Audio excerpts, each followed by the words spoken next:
أستاذ كورونا، برنامج ضيوف وأحبة حتى يخبرونا عن خبرتهم وشو تعلموا من كورونا. لاقونا كل أحد الساعة 4 والإعادة 3 الساعة 5. ضيفنا هالأحد الناشط السياسي والاجتماعي جوبو نصيف، كتير من الأحبة والضيوف، وبانوراما طبية مع الدكتور حيدر هرموش. أستاذ كورونا.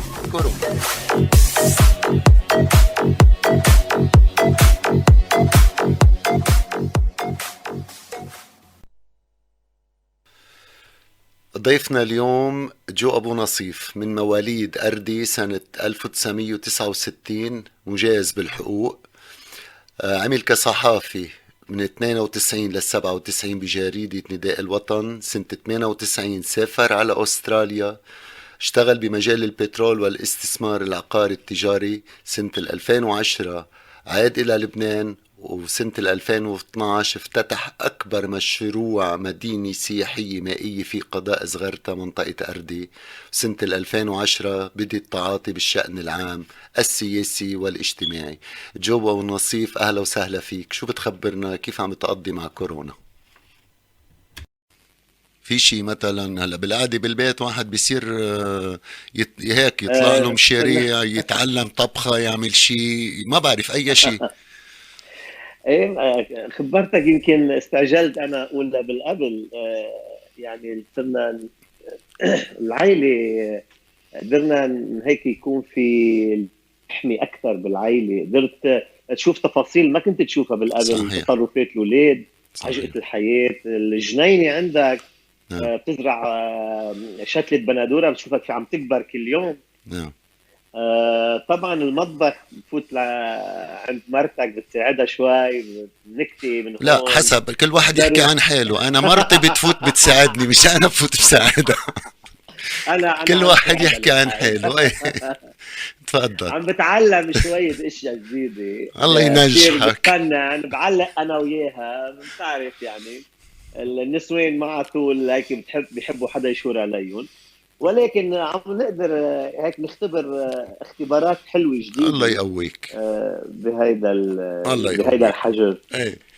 طيب، تما كتير نقاف عند يعني في عنا اشياء نحكي فيها، ولكن من الضروري هيك لنريحك ونحن نرتاح ونريح الناس، نبدي بين الجد والمزح.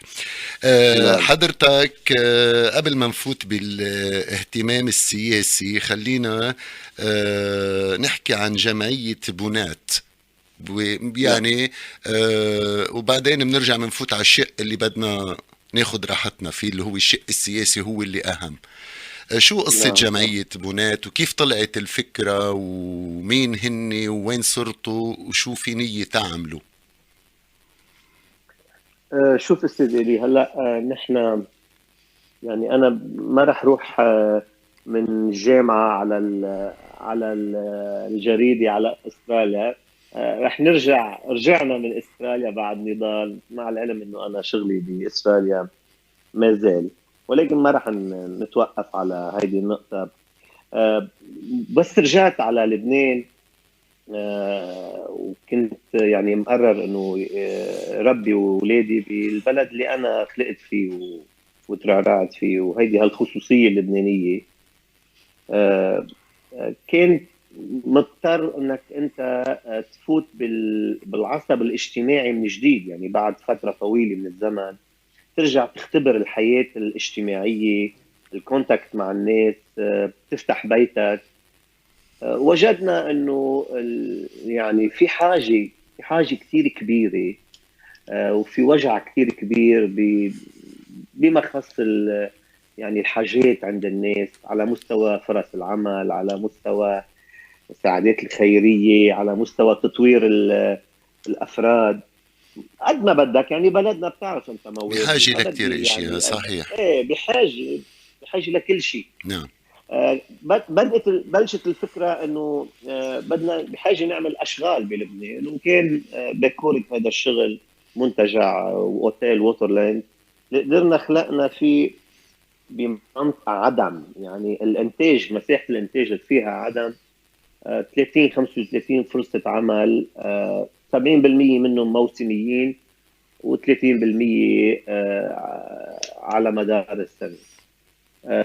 خليني بس كانت اسمح لي وقفك لأقول إنه صحيح إنه المشروع بأردي، ولكن أكثر من نص الموظفين هن من أردي، وفي النص الثاني اللي هن من المحيط، من طرابلس طبعا والمحيط. طبعا تفضل. طبعا نحن ما بتعرف انا، يعني نحن ما ولا بعمرنا بنميز. لا لا، أكيد هيك أكيد. نحن يعني في تعدديه ببلدنا، اول شغله، وانا فكري هيك، يعني انا زلمه علماني، يعني اؤمن بالنظام المدني للعظم، نعم. واخترته لا، باستراليا. بلدنا هلا هو نظام تعددي، بس تربيتنا مش كلنا متربيين بشكل صحيح تعددي. صحيح نعم. صحيح، للاسف في هيدي الشوائب والاخطاء اللي كانوا يعملوا لنا حدود. انا ما صحيح. الحمد لله ما عندي هالمشكله ولا عندي هالهدي. نعم. كان يعني السؤال الكبير انه ليش بدك تعملوا هون بالضيعه هذا المشروع؟ مشروع كلفته كثير عالي وكثير كبيره، ليش نعم. بدك تعملوا؟ كان يعني انا مصر اعمله هون تيكون هو هالعلامه، انه نثبت الانماء بالمناطق اللي ما فيها انماء، نعم. نخلق فرص عمل محل ما في فرص عمل، صحيح. نخلق مساحه انتاج بمحل ما في انتاج. نعم. ما كلنا بدنا نروح على المدينه، ولا كلنا بدنا نفتش على مساحات اللي هي اوريدي ماشيه او بتمشي، والاطراف تبقى هي هالقاحله، هالصحراء اللي بتستنزف اصلا اهلها يا بالهجره يا بتستنزفهم بالنزله على المدينه. صحيح. كانت هي احبها انا تكون علامه حياتها، وكان تحدي نعم. حقيقة، كان تحدي، وكنت خايف، ولكن كان عندي قلب انه هيك مكبر قلبي انه خيي بدي اجرب هالمغامرة، بدي اجربها. نعم. ويمكن لانه اشغالي باستراليا وماشي الحال ومعتمد عليها ما خفت كثير. قلت اخر شيء اذا ما نجحت بكون جربت شيء حبيت جرب. مهم. والحمد لله نجحت كاختبار، وصرنا نستقبل عشرات الالاف من الزوار، وقدرنا نطور مشروعنا تيكون متكامل، وقدرنا خلقنا فرص عمل. قلت لك يعني ناهزت ال 35 شاب وصبية طلاب جامعات كانوا يستفادوا بمعاشات كثير مرتبة تيقدروا يساعدوا حالهم وأهاليهم بالشتوية بخطوط الجامعة. نعم. هذا بالنسبة للمشروع. هيدا الفكرة اللي نجحت. نعم. بخصوص هيدا المشروع، يعني عملت لي كونتاكت مع الناس اكثر، صرت تحس بالناس تبلش تسالك عن اشياء اكثر، نعم. وانت يعني تعتمد الناس عليك بشكل انه تحرجك، ما فيك تهرب من انك ما فيك الا انه انا ما في ساعدك، ما فيك الا انه انا ما في لبيكي. نعم. وهي بتعرف انه انت بتقدر بمحل معين، ولو كان عندك طاقه محدوده، ولو كان عندك قدره محدوده، بس ولكن ما كنا نقدر نهرب من انك اخر شيء تقول له تكرم عينك. وفكرنا تيتأونن هذا الموضوع، تيتمأسس هذا الموضوع، لازم يكون فيه مش جو بنصيف انه هالشخص اللي عنده اشغال، لازم يكون في مؤسسه ينشغل من خلالها ويتابع من عبر العمل بالشأن العام والاجتماعي والإنمائي وما شابه. وكانت فكرة جمعية بنات حقيقة. نعم.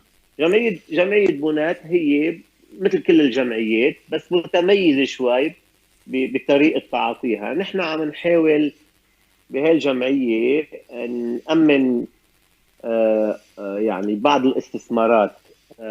خليني وقفك لنقول هالجمعية مثل كل الجمعيات إلى قانونيا لا تبتغي الربح، ولكن طبعا شو اختصاصها؟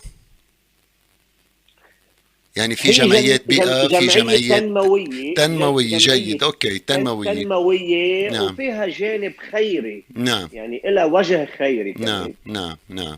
ايه، شو كنت انا قطعتك، بعتذر، هي بس هي توضح الفكرة، يعني هي عم جرب نتابع الصورة سوا. نعم ايه سيد كيف. إلي، هي الجمعية هي جمعية ممولة بجزء من موازنتها بحدود 70% موازنة شخصية، نعم يعني ممولة من جيبتي أنا. نعم وفي عندنا أصدقاء بأستراليا، طبعا عندنا أصدقاء يعني حتى بدنا نعمل أبلاي على يعني المساعدات أو كوتا من الدولة إذا كان مش ما بعرف لأي مدى قادرين ناخذ حصة، بس ولكن معتمدين بالدرجة الأولى على نسبة كثير كبيرة من ميزانيتها على يعني تمويل شخصي. نعم نعم.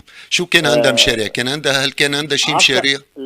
العصب تبع هاي الجمعية هي تحاول تساعد مجموعة أفكار شبابية نعم. عندهم بدهم يأسسوا أعمال صغيرة، مهم. ونحاول ندعم هالأعمال بشراكة معينة نحن، لأنه دايما هني هو الشباب عندهم الفكرة بس ما عندهم الفند. مهم. بقى هيدا الفند هو يأسس شراكة جدية بيننا وبينهم، بيعملوا هني فرص عمل لإلهم وبيأسسوا أشغال، وبيكون هاي الجمعية هي عم تأمن الرأس المال، تستفيد كجمعية تساعد وجه الآخر هو الخيري اللي هي متخصصة فيه كمان، وبتكون هي سهلت أشغال وخلقت بزنس جديد وفرص عمل جديد. طيب هالجمعية اختصاصها بس بمنطقة الشمال ولا نحن ممكن؟ نحن نحن لا نحن حقيقة استاذ إلي هي الجمعية رح تكون مقرها بطرابلس. نعم ونحن بلشنا بالوجه الخيري تبعها. بتعرف نحن بمحنة كورونا الناس اضطرت تنحجر ببيوتها، أكيد. والناس اضطرت يعني تفقد، بعد كثير من الناس فقدت أشغالها نعم وفقدت الانكم تبعها. نعم بقى قدرنا شاركنا بمحل معين ب 1500 حصة غذائية وتوزعت داخل المدينة. وطبعا اجى بعدها شهر رمضان المبارك، بتعرف المدينة كبيرة هي. نعم شاركنا كمان بمحل معين بتقديمات صحية، دواء ومواد غذائية ثانية تختص بالخبز، تختص بالكسوة العيد وما إلى، يعني شيء بيشبه هذا الموضوع. نعم. أه، هلا طبعا النشاط الجمعية مش بس بطرابلس، يعني نحن كمان عندنا شوية نشاط يعني اون جنرال بالشمال، بس نعم نحن هلا نشاطنا مركز بطرابلس. نعم نعم. يعني مبدئيا هلا الجمعية تكونت ولا بعد قيد الإنشاء سيد الجو؟ الجمعية هي شبه جاهزة نعم بانتظار نحن العلم والخبر، ولكن عم تشتغل الجمعية. نعم. يعني أي حدا من لبنان، لبناني من لبنان، نعم ممكن يكون ما نعم. بعرف من بعلبك، من أي مكان عنده فكرة مشروع صغير لا بده. لا، نحن استاذ الي ما عندنا قدرة نوصل على مستوى البلد. نحن لوكل هلا، نحن هلا يعني شغلنا بالشمال. من منطقة الشمال اللي عنده بروجي صح. صغير، ما بعرف شو نعم ممكن يكون، اللي هو بيعمل دراسة، بيعمل استادي صغيرة للمشروع وبيقدم لكم إياه، وانتو في حدا صحيح متخصص صحيح. بيدرسها وبيشوف بتعطوه في المبلغ.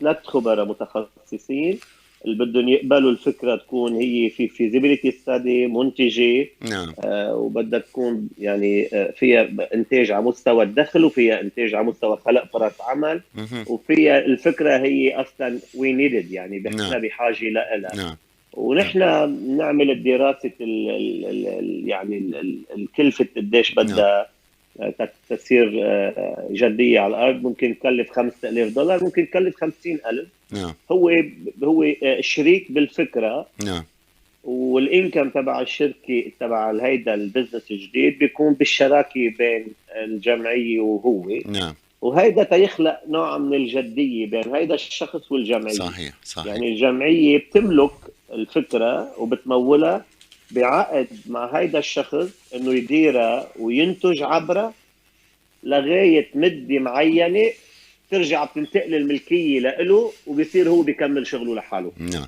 خليني اختم هذا الجزء. كيف يعني حدا من طرابلس، يمكن حضرتك معروف بمنطقة الشمال والكل بيعرفك، ولكن خليني نعم اقول في حدا عنده فكرة وما بيعرف كيف بده يتصل فيكم؟ هل في موقع إلكتروني؟ هل في فيسبوك؟ هل في أي وسيلة بلا اتصال؟ بلا، في صفحة للجمعية، اللي وفي بعد اللي هي باي ماسنجر، بنات صفحة على الفيسبوك، نعم، باسم جمعية بنات. جمعية بنات. نعم. بيبعت كل أسئلته بيتجاوب عليه، وقريبا جدا بعد ما ننتهي من محنة كورونا رح يكون في مقر بطرابلس ثابت، رح ينعلن عنه، ينعمل له افتتاح، ورح يكون إعلان البرنامج بمؤتمر صحفي إذا الله بيريد. مهم. جيد. طيب خلينا نرجع للب الموضوع نحن وياك، ونحكي بالشأن العام بالموضوع السياسي. حضرتك ناشط سياسي، و يعني مثل ما بيقولوا نيال اللي عنده ام، ونيال فكيف اللي عنده امان. جو بو نصيف، حضرتك من أردي، ولكن بنعرف انه الوالد ربي بطرابلس، خلق بطرابلس، ففي كتير ناس ممكن نعم. يقولوا مثلا شو جاب أردي على طرابلس، جو وليش مركز على إيه. طرابلس آه، فالوالد خلقان بطرابلس تقريبا بتصور ل 40 50 سنة، مش هيك ضليته بطرابلس؟ صحيح صحيح صحيح. وهو رجع كان بالوقت عم بيشتغل بافريقيا، اذا مش غلطان.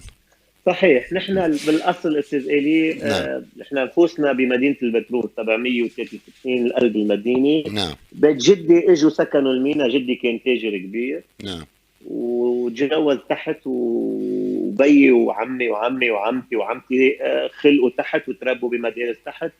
بعدين الوالد فتحت ابواب الرزق باتجاه نيجيريا، تعرف على شقيق الوالده هونيك، خالي، وتم النصيب. وتعرف عبره على امي اللي هي من اردي، وتجوزوا.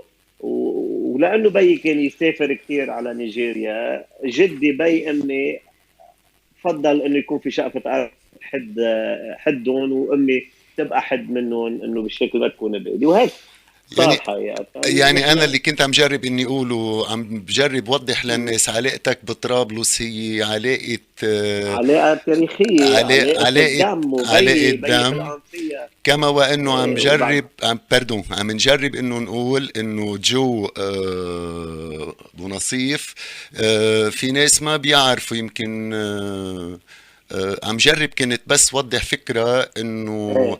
الموضوع المادي منه غني حرب، ولا شارك بحروب وسرق ونهب لعبة. الفكرة كان بس تنقول الحمد انه لله. الوالد ابوه بيو لجو من الاشخاص اللي اشتغلوا بافريقيا، كما وانه هو تعب وشقي باستراليا واثبت حاله ونجاحه. ما في صلة بين اللي ما يملكه جوبو نصيف وما يملكه بعض أمراء الحرب اللي إيديهم دم. لا خلينا، ابدا، الحمد لله الحمد أنا لله. نحن واضحة، بس نحن عم نوضح تما يلتبس الموضوع. في كتير يعني نعم في أسئلة بتبرم نعم براس الناس هني وعم بيسمعوا. نحن بنعرف الخبرية، بس هني ما بيعرفوا كل التفاصيل. نعم نعم. هلأ بننتقل أنا وياك سياسيا. لا سياسيا تشد علي حضرتك، كثير لا بقى. لا لا، ولا ما انا علي اسال ليك. في اسئله صدقا منا نحن، في اسئله من بعض الناس من بعض الناس اللي بيتابعونا على الفيسبوك. نعم بس اكيد الاسئله ما فيها تجني وما فيها ظلم. اكيد بعيده عن الامور الشخصيه، كما وانه بكل محبه واحترام. فانت صدرك واسع وقلبك كبير، فما مش رح يكونوا قاسيين عليك. الحمد لله. جوبو نصيف، حضرتك منتسب إلى التيار الوطني الحر. نعم نعم. وكما وأنك عم تسعى للترشح على المقعد الموراني بمنطقة الشمال، منطقة طرابلس تحديدا، مش هيك؟ يعني نعم. نعم. ما بعرف، يعني انت اسعى، يعني كلمه اسعى فيها يعني مش استاذ الي ليك شو. تفضل. نحن بلبنان. مش تهمي، معلش، آه، أنا إذا قلت تسعى مش ايه تهمي. في بعرف ناس بعرف عندها إيه حب مش. إنها تشتغل للوطن، مش كل ايوه السياسيين. نعم نعم. نعم. إيه، السعي للترشح نعم. شيء، والسعي لخدمه الناس وللخير العام شيء آخر. نعم.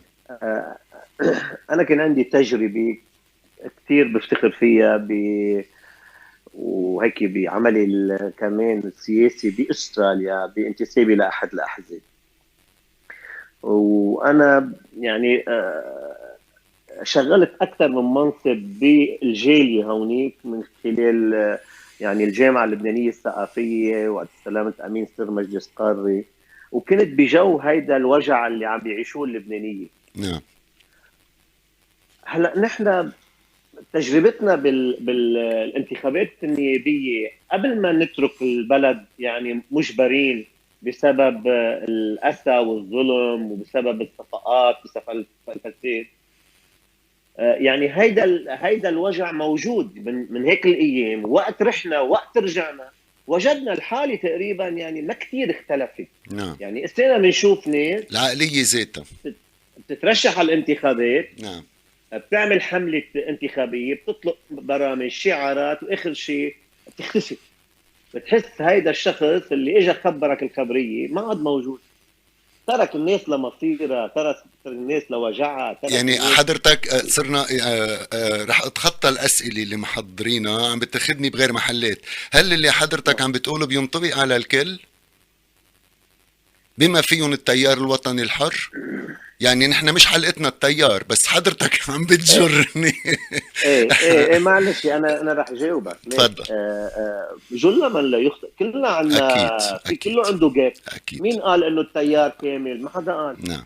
مين نعم. قال انه التيار ما عنده نواب مقصره؟ ما نعم. حدا قال. نعم.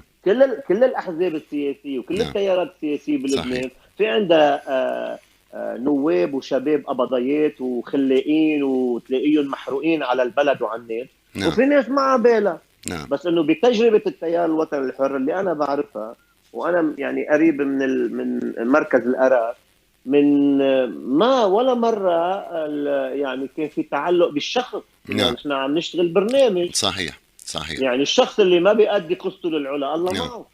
طيب خليني يروح يقعد بالبيت يشتغل شغله ثانيه يعني. أكيد أكيد. كمان رح نرجع نستطرد. لمع براسي سؤال سألته للجنرال شامل روكوز بالوقت. هل برأي جوبو نصيف في فرق بين التيار الوطني الحر بقيادة الوزير جبران باسيل أو بقيادة فخامة الرئيس؟ هل بيشوف في فرق بين بحقبة فخامة الرئيس وقت اللي كان هو مؤسس التيار الوطني الحر، ومن بعده اجى معالي الوزير جبران باسيل رئيس التيار؟ هل بتلاقي فرق بين النهجين؟ يعني البيت اللي عمره الجنرال على اساس البيت اللي عمره الجنرال، الوزير جبران باسيل عم بيكمل بنيانه وعم بيرتبه ويصير حلو. وبالمراحل يعني من 89 لليوم نحن في يعني 30 سنة. الأعمار المنتسبين يعني العونيين اللي هن بلشوا النضاليين القدامى اليوم لهم دور كثير كبير عم يأدوه وعم يعطوه للشباب الجديدة. نعم. وفي استمراريه لهيدا يعني اليوم شو مدرسه الجنرال؟ مدرسه الرئيس، فخامه الرئيس، هي بناء دوله العداله ودوله المؤسسات، الدوله القويه القادره، الدوله اللي بده يكون كل واحد ياخذ حقه، دوله فرص العمل، دوله نعم. اللي بدنا نطلع ضد الفساد والنهب.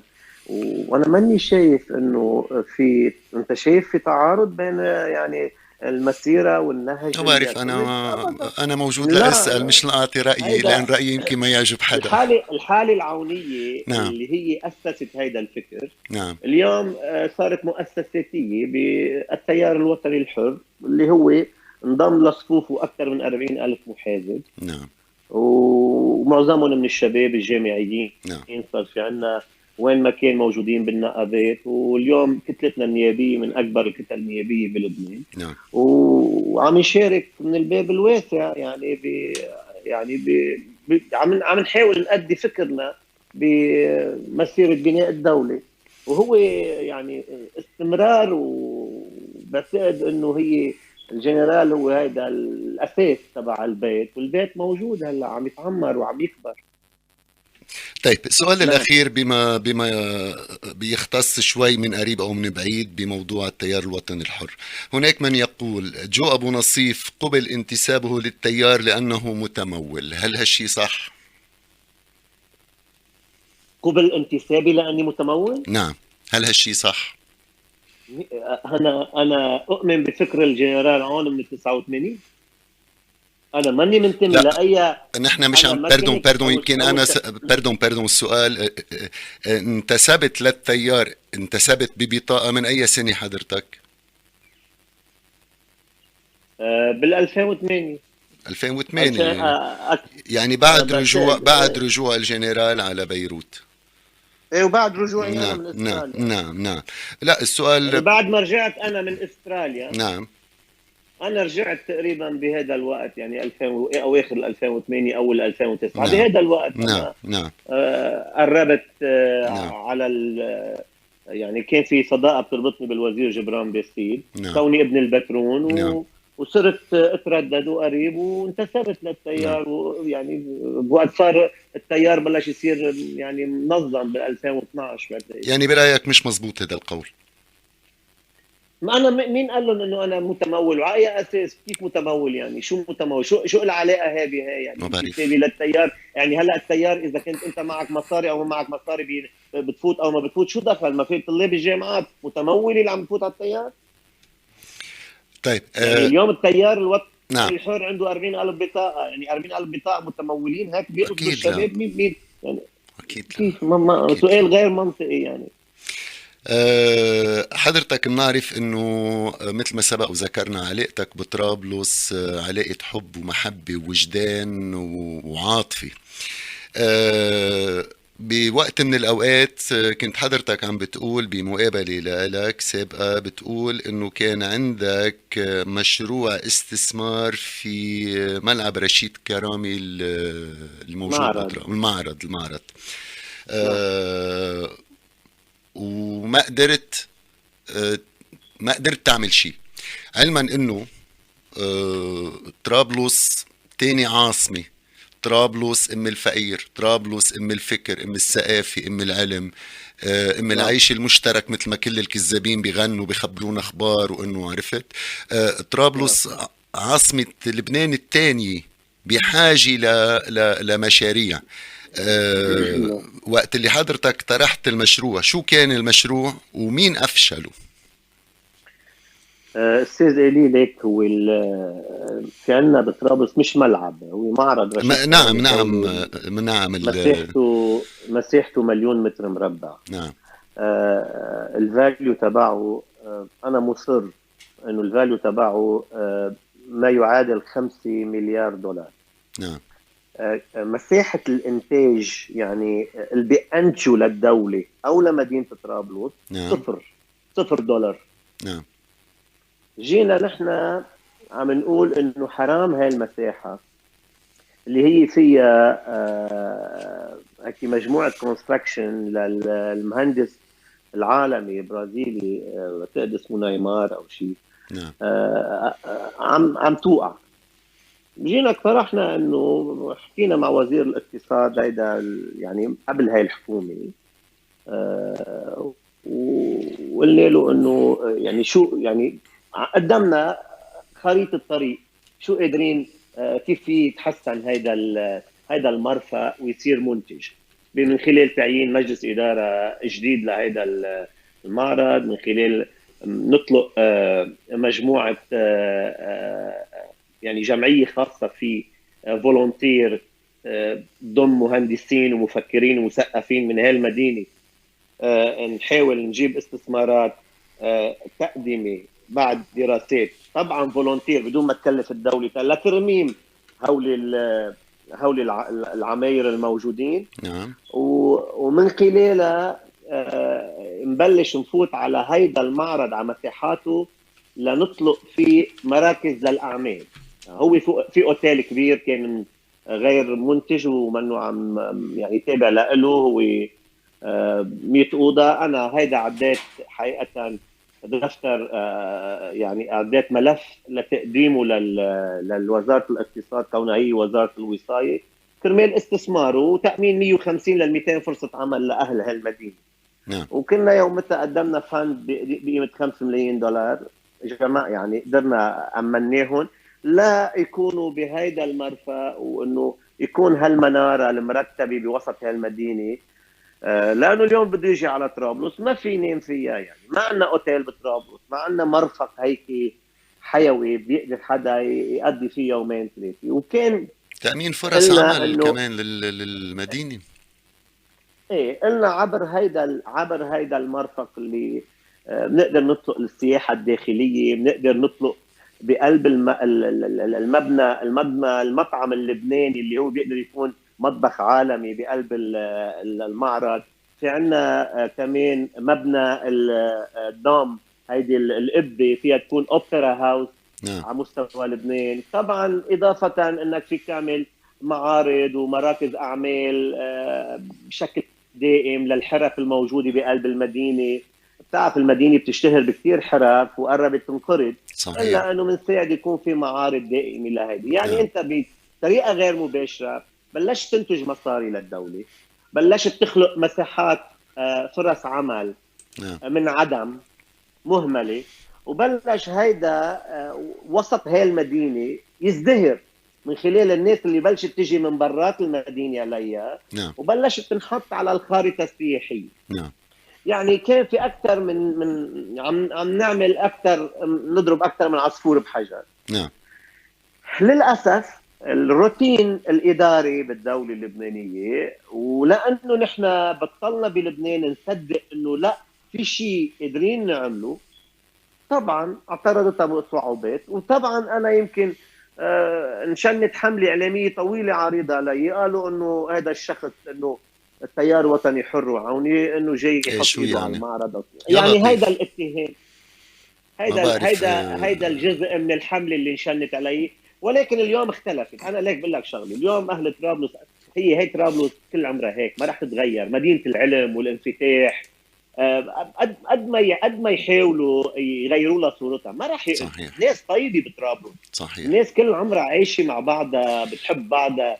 يعني وانا بدي اقول لك شغله استاذ وليد، نعم هيدي تفضل. المدينه نعم ما فيها تضلها تعيش على التقدمه والحصه الغذائيه. هالمدينه بدها تنميه، بدها فرص عمل، بدها مشاريع. نعم هالمدينه ما في ولا راس مالي يقدر يكفيها. قد نعم ما يكون كبير وقد ما يكون معه مصاري وثروته عالمية، نعم. في يقدر يطعمي 10,000 شخص، 20,000، 30,000، يعني بس ما في طعمي 500,000. وال 500,000 كل سنة عم بيصيروا 510 و20 و30 و50. بدها المدينة تطعمي حالها، المدينة وكل المدن لبنان بده يصير فيهم مشاريع وتنمية وفرص عمل، وبدها يعني تزدهر وبدها تجيب عليها نعم من مش كل الدنيا المطلوب يعني. يعطوهم سمكة، المطلوب يعلموهم الصيد بالوقت اللي في عندهم الإمكانية. بالنسبة لحضرتك كنت عم تقول شن عليك حملة، هل هو تقدير أو في عندك ما يثبت أنه يعني تحاصر جوب ونصيف حتى ما يعني ما بدهم المنطقة تضل هيك؟ يعني بنعرف نحن كلنا انه طرابلس فيها ناس لا شك، مقتدرين وقادرين لا شك. لمن في نية يعملوا مشاريع، قادرين. بس يعني تمن نقول انه لا بيرحموا ولا بيخلوا رحمة الله تنزل.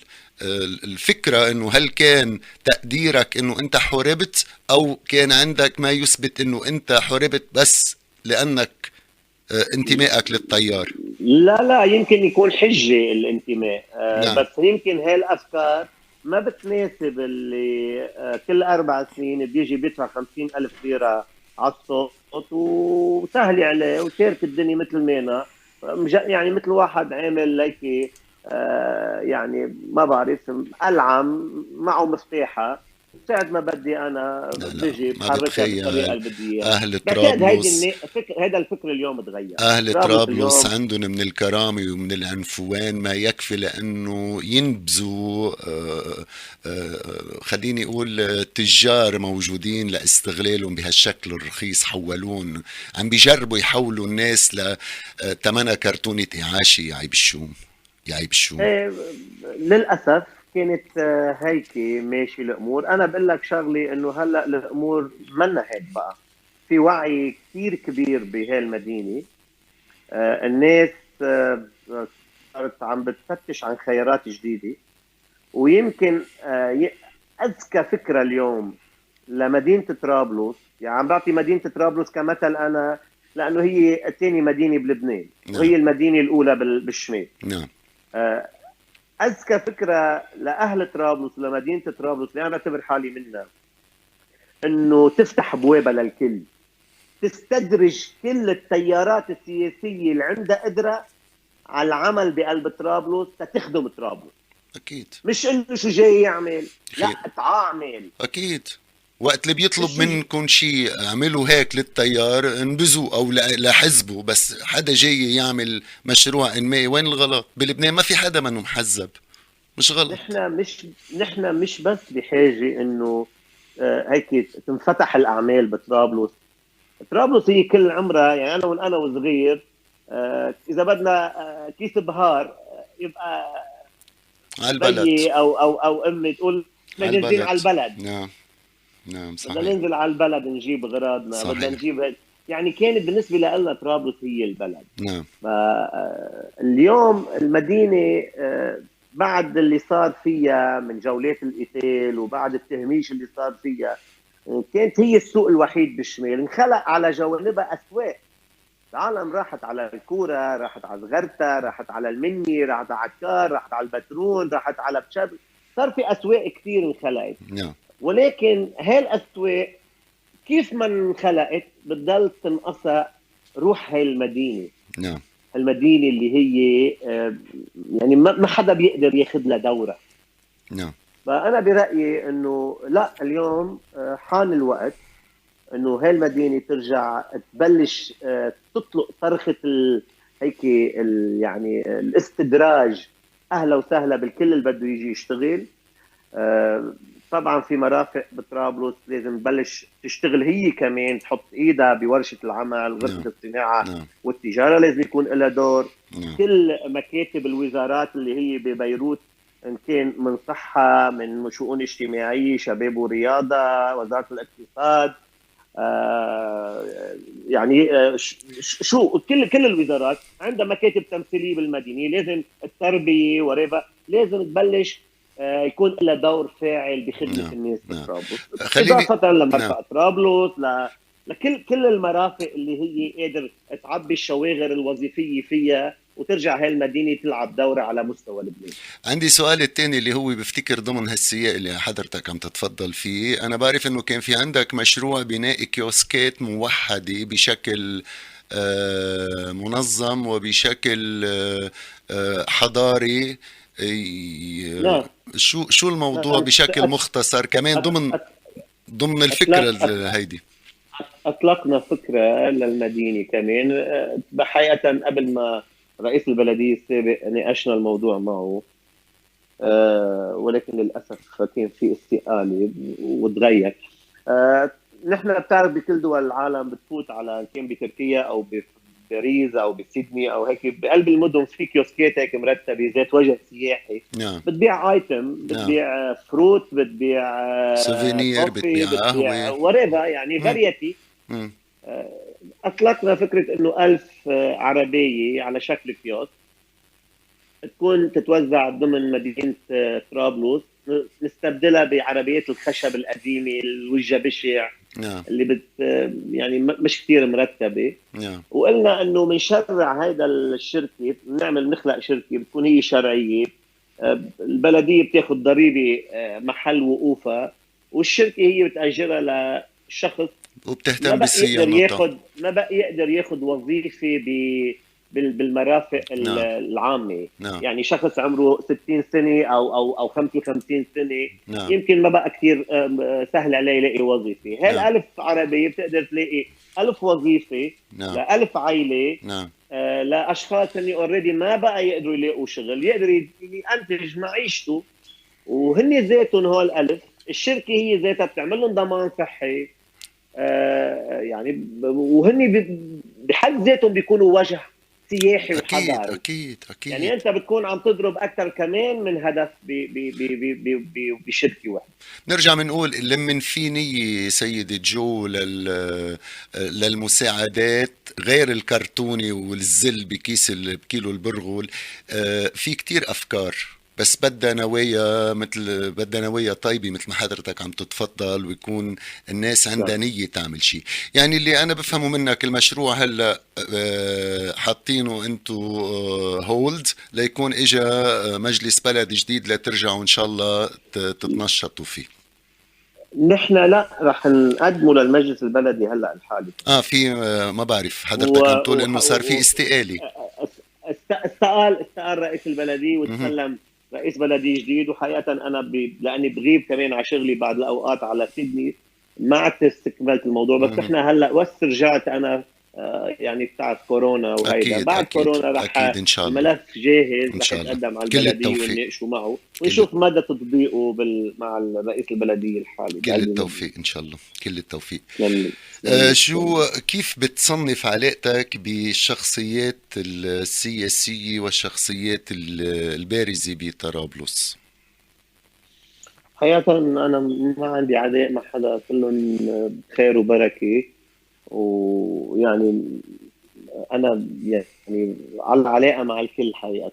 أنا في عندي زيارات لمعظمهم، وفي بعض الأشخاص يعني ما بعرفها، يعني ماني ملتقى فيها. بس أنا ما يعني ما عندي الحمد لله عداء مع حدا. مهم. تعرف أنت بالانتخابات الناس هي اللي بتصوت لممثلينا، لا انا ولا هن نعم بقى. نحن منفتحين على الكل، ولانه مثل ما قلت لك هي المدينه هي مدينه لبنانيه، ومثل ما بيقول المثل الايطالي المدينه لا تعرف اصحابها.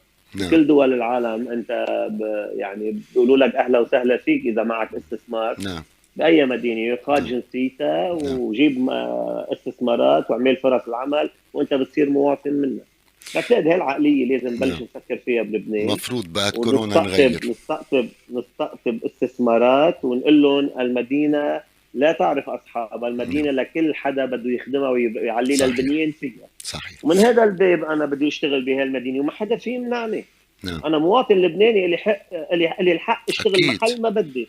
أكيد أكيد. وبعتقد بطرابلس الناس تعرفي هيك، يعني ما بقى تمرق صحيح. عليها خبريات لا ثانيه، لا لا ما بقى لا تمرق لا لا انه لا. فلان غريب وفلان قريب، انه ما خلصنا في بعض. هي غريب شو يا رجال. ايه ما كلنا بعرف، بنعرف يعني كلنا هي بنعرف. خبريات دائما بنسمعها انه منه هون، انه منه من هون، منه ساكن هون، ايه منه شو لك يعني. شو خاص هذا؟ ما هو البلد كله 10000 متر مربع، يعني 10000 كيلومتر يا عمي مربع، انجا 4 ما بيطلع قد ملايين ربع نحن. ولايه شو ببلاد برا. الحديث. هيدا مظهر من مظاهر التخلف.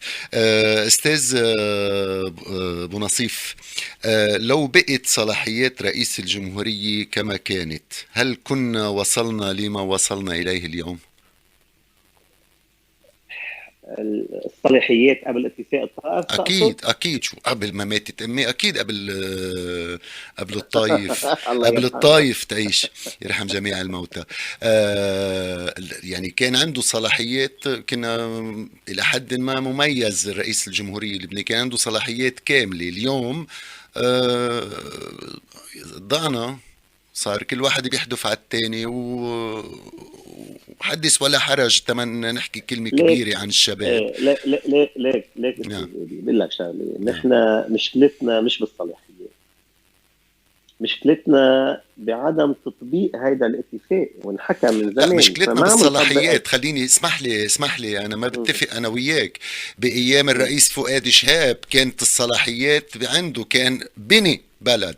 اليوم انا بدي احط بدي اقول كلني ثقة انه فخامة الرئيس، بغض النظر في ناس بتحبه ناس ما بتحبه هذا غير موضوع، بس ما بيمنع انه رئيس جمهوريتي واجب علي احترمه واوثق فيه واؤمن فيه كما وانه احترم طيب كثير من هيدا الاوادم. بده، اسمح لي طيب اسمح لي. هيدا بده هيدا بده اعاده صياغه اتفاق جديد، وهيدا بده يعني هذا اليوم اوكي، بس حضرتك تنتقل لو لانتخاب وقت بنقدر ننتخب الرئيس مش من مختلفين، الشعب، بس حضرتك وانه تعتقد. هيدا الرئيس نعم ما بيعود لطائفة معينة، كونه البلد لأنه موزع طائفيا ممكن أكيد النظام الرئاسي وتكون السلطة التنفيذية بإيد الرئيس أكيد بتكون أسرع آه. جاوبتني على للنهوض سؤالي. وأسرع جاوبتني على للعدالة سؤالي. وأسرع لبناء الدولة، أكيد أكيد أسرع. أكيد أكيد أكيد. طيب شو رأي جوبو نصيف بموضوع الثورة أول 3 4 أيام؟ كتير بيركوها وزقفولها، بعدين يقال أخذت إنه منحى آخر، نعم. أخذت منحى آخر، وفي ناس نعم. كتير كمان أنا جربوا أنا يستثمروا أنا وإلى ما شجعت، هنالك. أنا شجعت ولادي اثنين. أنا عندي بنتي مهندسة ماجستير بالبترول من الأيوبي، وابني ماجستير بالال اي يو عم يعمل ميكانيكال. أنا شجعتهم ينزلوا على ساحة الشهداء نعم لمحاربة الفساد نعم والفاسدين واستعادة نعم الأموال المنهوبة. أكيد نعم. أكيد أنا ضد كلها. ولكن الثورة أخذت منحى مختلف عن اللي بلشت فيه. صار نعم. بدك عندها أجندات مشردة شمال ويمين، ما عدنا نعرف مع مين بدك تتفاوض، مع مين بدك تحكي. طيب بس صار المطالبات اسمح لي، المطالبات اللي هي وقف الهدر، وقف الفساد، محاكمة مع كلنا السرائين، مع. استرداد المال المنهوب. هلا طبعا بعدين صار في تغريدات، كل واحد جرب يمكن يستثمرها بأمور سياسية، ما بعرف، بس انه الأغلبية المطالب محققة. هاي المطالب اللي عم تقولها امبارح محقة، وهذا شعار اللي بيكون ضده بيكون فاسد. نعم اللي منه ضد الفساد بيكون فاسد، اللي ما نعم بده يستعيد الاموال اللي انهبت واللي انهدرت بيكون فاسد. إيه طبيعي، كل العالم العاقل والمجنون لازم يكون مع هالمطالب. بس وقت بتصير المطالب هي بس انه اسقاط مشروع الرئيس او فلان او عيلتين، استثمار وننقي سياسي نحن يعني. نقي اشخاص معينه نستهدفهم، نعم هيدي صارت اجنده معينه ما نعم حدا بيقبل فيها ولا حدا، نعم منا منطقيه. نعم اليوم الثوره بحاجه لعقل، نعم والا بتتحول لانقلاب. نعم الثوره لازم تكون عندها، بدها تطرح برنامج جديد، نعم بدها تساعد بورقه العمل تبعيتها، بدها تنظم حالها. يعني اليوم في ثوره بطرابلس، انا علاقه مع معظمهم شباب حبوبين ومرتبين وبحبوا بلدهم، انا مش نعم. عم اقول انه هولي مدري من وين، بس اكيد في طابور خامس بيناتهم. بس هول الشباب قلنا لهم، انا بحكم علاقتي وصداقتي مع بعض منهم، قلنا لهم يا اخوان بحاجه عنده دوله مستديره، انتوا اللي عم تنزلوا على الارض، خي حددوا مطالبكم وبلشوا نفذوا مطلب قدام مطلب. ما انتم مواطنين وقلبكم على مستقبل عيالكم وعلى بلدكم، مش عيب انكم تقعدوا وتقولوا ايه نحن مجلس هيدي الثوره بهيدا المحل، نحن هي اولوياتنا هي مطالبنا. والا انه هيك بالفوضى يعني بنزل على الشارع ببلش بصرخ وبغني وبعيط وبرقص وهيك بيتحقق الحلم؟ ما بيجوز، هذا منه منطق يعني. يعني ما بيقدر ياخذني لعنده. مثل ما حضرتك بدي قلت انقذ بالأول، كل منه. الأحزاب فيها المنيح وفيها العاطل، فالثورة من هالشعب فيها المنيح وفيها العاطل. طبعا نعم طبعا، بس نحن عم نقول نعم انه عم ندعي الثوره نعم. يكون لتنظيم في نفسها عقل. يعني وتنقية بدنا نفسها. العقل، نحكي نعم مع العقل، لانه نعم الدول ما بتنبنى الا بالعقل، ما صحيح. بتنبنى لا بالعضلات أكيد ولا لا. بالحروب ولا أكيد. بالشعارات ولا جر... بالصريخ ولا بالرقص. جربنا الحرب، شفنا لوين وصلتنا. طبعا برأي جوب ونصيف، من يتحمل مسؤولية انهيار الوضع الاقتصادي بلبنان وتدهور الليرة؟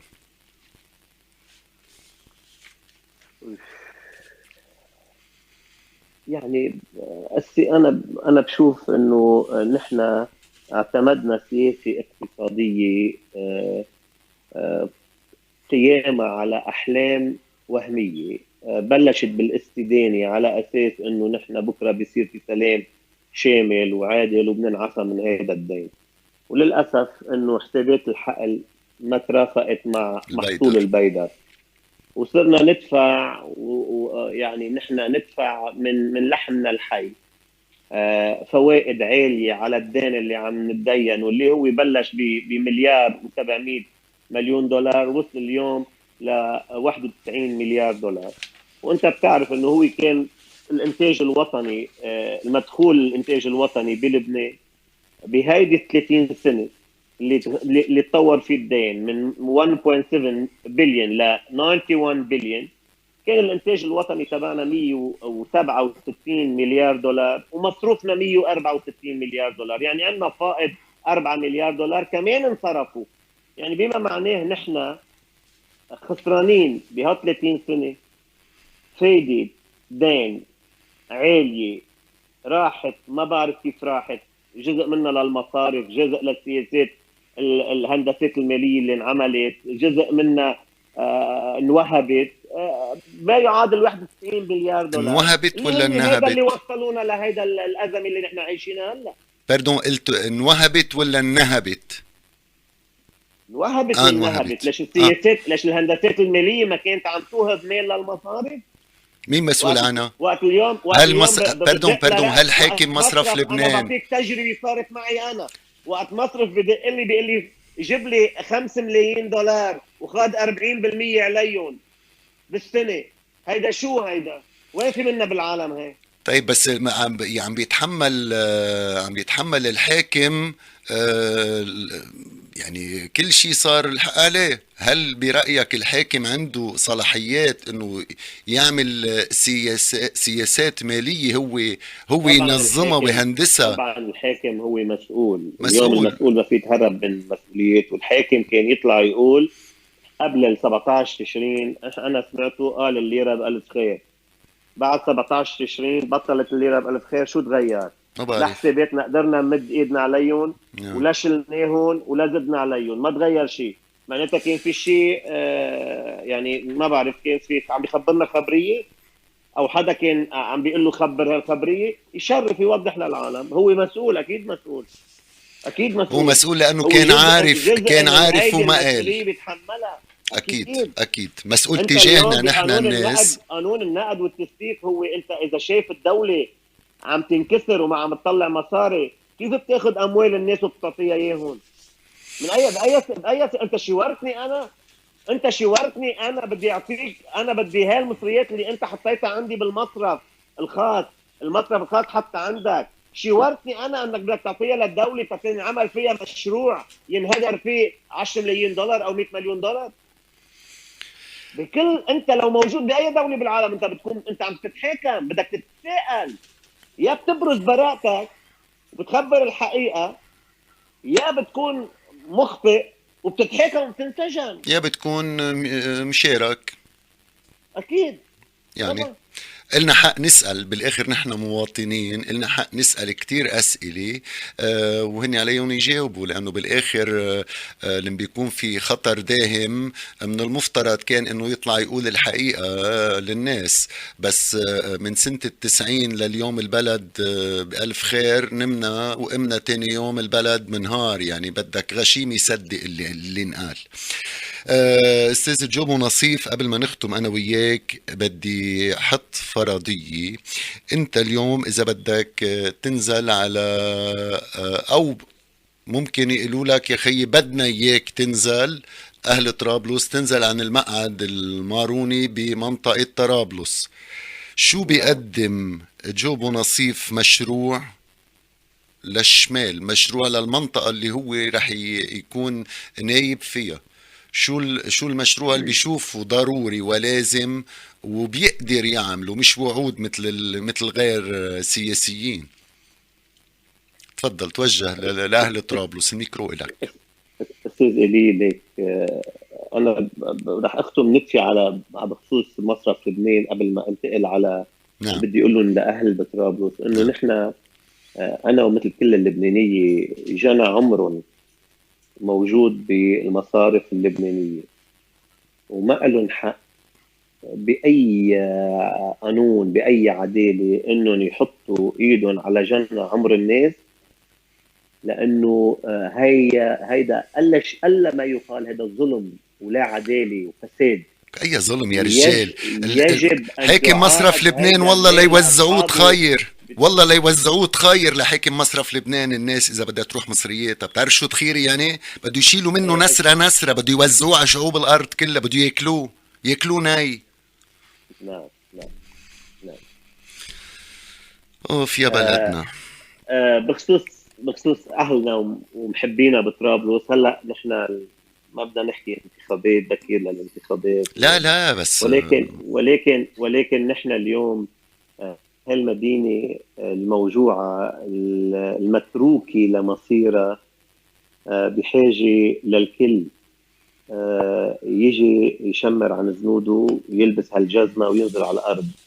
هالمدينة بحاجة فعلا لمشاريع تنموية تخلق فرص العمل، بحاجة تنقدر نجيب لك كوتا من القروض للتجار، بحاجة لمعرض رشيد كرامي نفعل ونعمله مركز أعمال، بحاجة للسياحة الداخلية عن جد تتفعل، عن جد نبلش نحن ما بدنا نعتمد على السياحة اللي برا، بس نبلش نشجع السياحة الداخلية اللبنانية. يعني نجيب من بيروت ونجيب من البقاع ونجيب من كتروين ونجيب من عكا ونجيب من كل الدنيا ناس تصرف مصاري بطرابلس، تفوت تشتري تياب من طرابلس، تفوت تشتري حرف من طرابلس، تفوت تتفرج على السوق العتيق. ايه اكزاكتلي.